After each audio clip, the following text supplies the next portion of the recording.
কলকাতা দাদা কুকে আপনাদের সকলকে স্বাগতম। বাংলাদেশ থেকে যে সমস্ত ভাই বোনেরা আমার এই চ্যানেলটিকে দেখছেন তাদের সকলকে আমার আসসালামু আলাইকুম এবং কলকাতাবাসীকে শুভেচ্ছা। আজকে আপনাদের সামনে যেই রেসিপিটি আছে সেটা হচ্ছে ক্রোজন আর চিকেন সসেস হটডগ কীভাবে বানাবেন। ভিডিওটি স্কিপ করবেন না, তাহলে যে চিকেন সসেস এবং ক্রোজনের সিক্রেট জিনিসগুলো আপনারা জানতে পারবেন না। এটাকে অবশ্যই ফুল ভিডিও দেখুন, তাহলে আপনিও আপনার ঘরে এই রকমভাবে কালার টেস্টফুল এবং স্ন্যাক্স বাড়িতে তৈরি করে নিতে পারবেন। স্ন্যাক্সের ডো কিভাবে বানাতে হয় আমি আপনাদেরকে আগেই পিৎজাতে দেখিয়েছি। সেখান থেকে দেখুন আমি এতটা পরিমাণ আমি ডো ব্যবহার করছি। এই ডোটা আপনারা বাড়িতে বানাবেন, আমার পিৎজা ডোতে দেয়া আছে। দেখুন কিভাবে আমি সর্বপ্রথম এটাকে বেলে নিচ্ছি। এইভাবে বেলে নিয়ে আপনারা যে ডিম আছে ডিম ভেঙে আপনারা প্রথমে এর ওপর প্রেস করে নেবেন, না হলে যে রুটিটা বানাবেন সেটা হচ্ছে শুকনো থেকে যায়। এইভাবে তারপর একটা চিকেন সসেস যেটার ওপর আমি শুধুমাত্র টমেটো কেচাপ, সেই কেচাপে লাগিয়ে আমি কিভাবে বসিয়ে দিয়েছি। শুধুমাত্র টমেটো কেচাপ ব্যবহার করবেন, কাঁচা অবস্থাতেই দেবেন, কারণ এটা ওভেনে পেকে যাবে।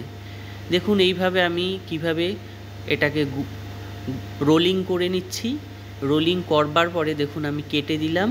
কেটে নিয়ে আপনারা যে দুটো সাইডে এক্সট্রা রুটি থাকবে বানানো সেটাকে চাকুর সাহায্যে কেটে নেবেন। কেটে নেওয়ার পর তিনটে এরকমভাবে দাগ দিলে তাহলে আপনার সসেসটা কত সুন্দরভাবে তৈরি হয়ে যাবে। এইভাবে আমি সারা সসেসগুলো আমি তৈরি করে নিয়েছি দেখুন বন্ধুরা।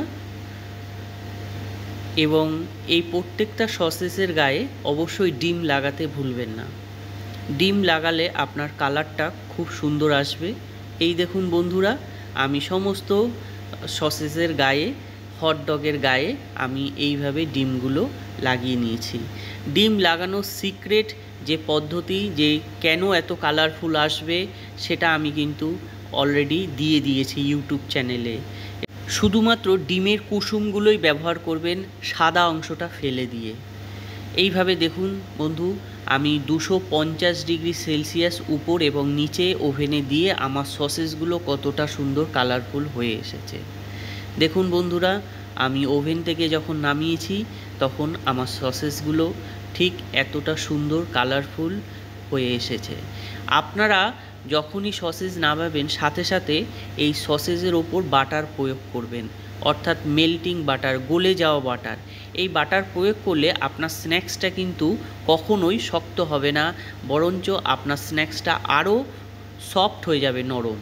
এবার দেখুন দ্বিতীয় পর্যায়ে আমি আবার একটা সেই ডো পরিমাণ মতো আমি ময়দা নিয়ে নিলাম এবং নিয়ে আমি এটাকে বেলে, রুটির মতো বেলে আমি এখন ক্রোজনের জন্য তৈরি করব। বন্ধুরা আমি বলে দিচ্ছি, দেখুন কিভাবে আমি বেলে দিচ্ছি। বন্ধুরা আমি বলছি, ক্রোজনে কিন্তু আপনারা অনেক কিছু ব্যবহার করতে পারেন, সেটা আপনার ওপর ডিপেন্ডিং করবে।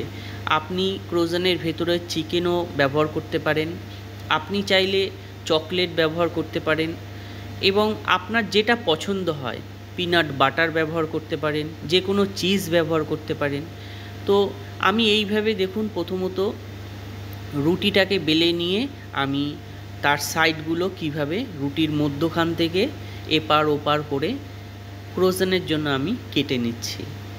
এটা হোমমেড ক্রোজন, আপনারা বাড়িতে অবশ্যই বানাবেন। আমি যেহেতু আরব কান্ট্রিতে কাজ করছি এবং আমি সেই কারণেই এগুলো সমস্ত কিছু রমাদান স্ন্যাক্স হিসেবে যাচ্ছে। দেখুন আমি আলমারাই যে কিরি চিজ আছে এই চিজটা আমি ব্যবহার করব, যেহেতু আমার এখন প্রয়োজন।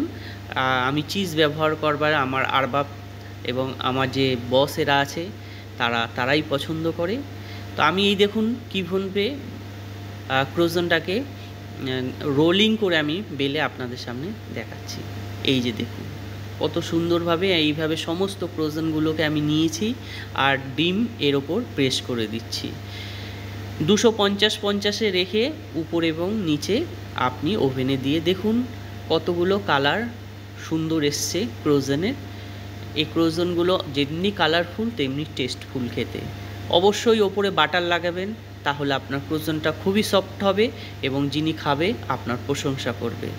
বন্ধুরা, চ্যানেলটিকে অবশ্যই কিন্তু আপনারা একটা লাইক করবেন, ফলো করবেন, সাবস্ক্রাইব করবেন, শেয়ার করবেন এবং কমেন্ট করবেন, এবং অন্যান্য রেসিপির জন্য আমার চ্যানেলটিকে অবশ্যই আপনারা ফলো করবেন। যারা ফেসবুক থেকে দেখছেন তারা অবশ্যই কিন্তু এই চ্যানেলটিকে শেয়ার করুন, কমেন্ট করুন এবং ফলো করুন। আর যারা ইউটিউব থেকে দেখছেন তারা অবশ্যই একবার আমার চ্যানেলটিকে সাবস্ক্রাইব করবেন এবং নতুন নতুন ভিডিও আপডেটে আপনাদের কাছে পৌঁছে যাবে। সকলকে আমার ধন্যবাদ, ভালো থাকবেন।